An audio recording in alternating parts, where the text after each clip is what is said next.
Yo, yo, yo, yo, yo. It's your boy Chauncy TrueTalon. No intro. A quick rundown on everything. This is Thank You True Talent Podcast, episode number 15. I'm your host, Chauncy TrueTalon. Those that don't know, I talk shit, swallow spit all day. Sometimes I do a podcast when I feel like it, and when I do a podcast, I usually just talk randomly. I'm going to just go straight rundown of how I feel about the last few. This podcast is about how things about what I care about. One, for those that know who follow me on Facebook, Twitter, Instagram, my social media, whatever, I play softball. This is my first year playing softball, and we're 4-0. My team is 4-0, and we have legit heat on us. For those that don't know what heat is, man, you got bad vibes. Things don't go so well in your favor. Like, people don't like what you do, like in pro wrestling, heat. You got heat backstage because you forgot that you bump into the boss's daughter and didn't say, "Excuse me, I'm sorry." You got that.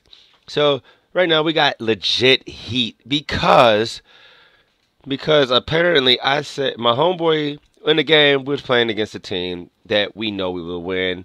The team was pretty good. No, they had a few good players, but one of my homeboys, this girl, he was trying to run in the base, and the girl was in the lane, and he didn't knock her over. He got out because of her, and she said, "Hey, you're not gonna hurt me. I'm a brick house." We didn't hear that. That's what she whispered to him. Second time around, he runs to second base where she was located, where she should have been on top of the base. She was in the lane. He ran her over, and he gets on base. We find out the ASA rules, whatever the ASU, ASA, whatever the Associate Softball League or ASL, whatever the fuck it is. You're supposed to slide if somebody's in the lane. If you see my post of my leg has not healed. This shit looks ugly from a raspberry rose rash, whatever the fuck you want to call it. It looks fucking ugly. It looks horrible. He ran her over. My team was like, "Yo, why'd you do that?" And I'm over here, "Yeah, put a body on her." And I flex. And like, I hit my pose. Anybody who ever see me, I pose a lot. That knows me perfectly. I pose like, And next thing you know, apparently they said that like some guy was looking for me and wanted to fuck me up, but the whole time, but he was there at the event, and they said security had to stop him. But I'm like, yo, I'm right here. You had to say, you're not gonna do anything. Real talk. I'm 6'2", 2 1/4. I'm a heavyweight. My teammate told me that he's like 5'8", 5'9", biker dude. I'm like, yo, man, tell him to holler at me, meet these hands. Real talk. I ain't got no problem. But when we get to work, people's pissed because they say we run the score up. We won 14-2. We was pissed because we only had 14-2. We didn't have more points on the board. And our average is like our biggest beatdown was 34-8, and they called the game on that. We still had like 2 innings left. They didn't call it. They called it. And the hardest game we played was 9-8, and that was the game before that. We was winning 9-4, and then they came back and put 4 points on the board. But anyways, who cares about that? Like I just got legit heat. People want to fuck me up, but they ain't gonna say shit to me. I'm a heavyweight. Yeah. Next up, I didn't really look at it, but I'm trying to figure out what the fuck is the fucking Houston Rockets trying to do by bringing Chris Paul in. Like, the NBA has got, Chris Paul comes to the fucking Rockets, and I'm like, what the fuck? I'm like, what the fuck is that? You know what I'm saying? Me and my homeboy was talking about it, and he was like, why would you bring in Chris Paul when you just established James Harden as a point guard? I think he had more assists. He had more points. We know that for a fact. And he put the touches. And he just destroyed, he beat their ass. And Chris Paul coming in, you giving up 3 picks and a draft pick, a 2018 draft pick, guaranteed, is protected for that shit. I'm like, yo, son, what the fuck are y'all doing? No. No, that made no goddamn sense. Like Chris Paul's, I like Chris Paul. I don't like his shoes. Most of the time, his shoes look like trash. But let's look at it. Clippers trade Paul, the Houston Rockets. Uh, they just don't make sense. Where CP3 gets there. I forgot the name of the players. Yeah, they got rid of Jonah. I felt like he should have went to the Spurs, but it just didn't make sense. They just got rid of Williams.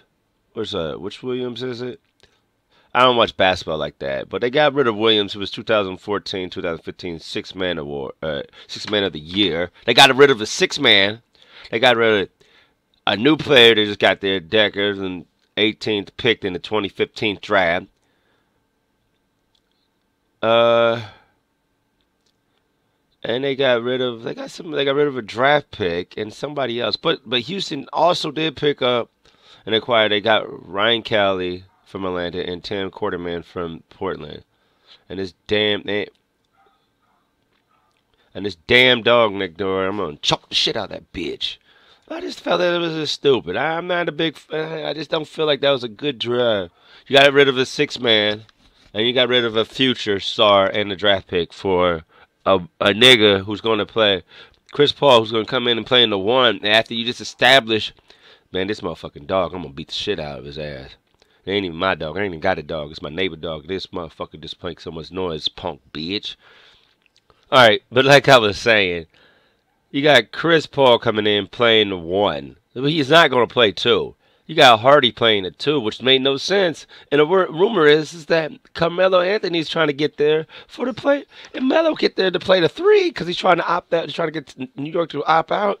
Melo going to Houston is really I just feel like Houston's going to be like the 2003, 2004 New York Knicks. They look amazing on paper, but they fucking suck. They didn't make it to the playoffs. They're not going to be that amazing Laker team that I believe that lost to the Pistons. I believe that Laker team would have stayed one more year, they would have won the championship.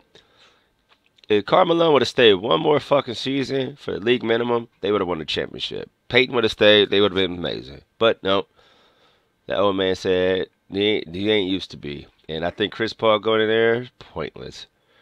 Now to more factors. Another thing I think I've been wanting to talk about for a very long time. DJ Academics, Joe Budden's everyday struggle interviewing amigos. There's so many videos of it. I can't lie to you. When I watch the video, you can hear him trying to talk. And I'm like, first thing first, you had the BET Awards. Why the fuck do you guys not have earpieces? People watching that video made it seem like, yo, like real talk, these guys are right beside each other, and you can't hear each other. The mics is great, so because they're so good, they're not gonna pick up nothing. But they got earpieces. They don't have no earpieces, so they can't hear each other. They can't do the fucking news thing when it's like, wait 20 seconds. Oh yeah, and then to answer the question, no, they just gonna constantly say the same shit over. It's like you got all this shit that's happening in the background. My biggest factor is like I'm a big Joe Budden fan. I like the man music wise, but that nigga be doing bitch ass moves, like straight up. He let these niggas, the Migos, who I think they got pretty decent music and shit here and there. Not all they shit. They got 17.5, that's my shit. That white t-shirt, that shit hard. I'm gonna fuck with anything y'all say. But the Migos came out there looking like the motherfucking WWE Brood. I seen them niggas. I was like, what's that nigga? They got Quavo, Offset, and I don't even remember the other nigga name. I'm looking that shit up. The other nigga name, I can't think of that other nigga name. Like, that's the oldest nigga. That is Quavo, Offset, and Takeoff. Yeah, that nigga Takeoff. Why that nigga Takeoff? Because that nigga Quavo, Takeoff is Quavo's uncle. And they all related. And this is how I look at it. This is one thing I know. This nigga Takeoff didn't this nigga take off his shirt. This nigga was like looking like fucking Gangrel, like straight up. And these niggas came up.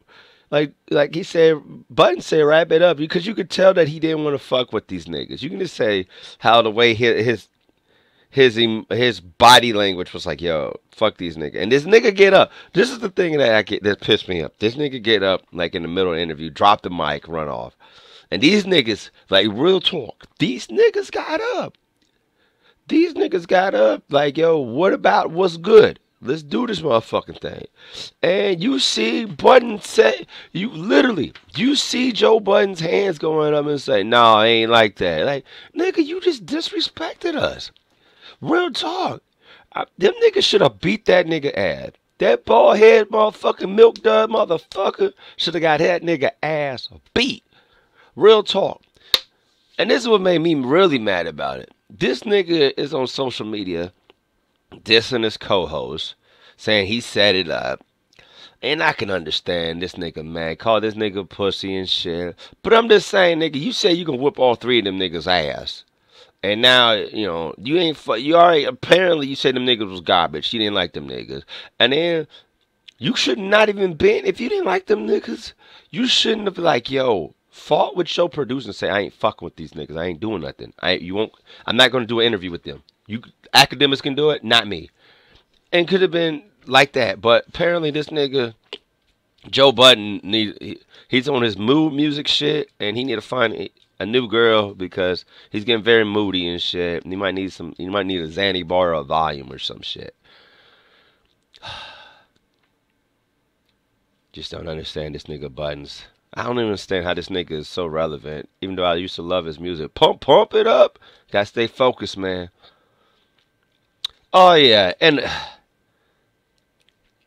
the fucking internet. I love the fucking internet. I posted my episode 13, remember Prodigy of Mobb Deep. I get a fucking content claim. You know, like, it's not the fact that I got a content claim on the video. It's the fact that, like, I played Mobb Deep Shook Ones. And I was like, yo, I got a content claim. I was like, all right, cool, you know, Mobb Deep, you know, I'll pay them straight homage. I played the instrumental. I get a comment claim from Keisha Shantae. Play Shook the Answer. This dirty bitch. Fuck that bitch. I ain't never heard of you in my entire motherfucking life. That bitch is trying to get a fucking penny off of my black ass, even though YouTube is on some fuckery shit when they pick up random noise and say, oh, this sound like this, but you couldn't put a random noise and say it sound like Mobb Deep Shook One. Fuck out of here. Fuck you. Fuck your motherfucking record label. And fuck your shit. On behalf of VK Records, them the niggas who claim it, fuck y'all. Y'all can eat a dick and choke on that bitch while I fart in your face. You dig? And Keisha, Shantae, these nuts, hoe. Fuck you, bitch.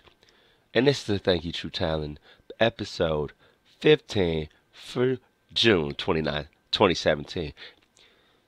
Remember, hashtag that stroke life. Put 'em in a cobra. You digs.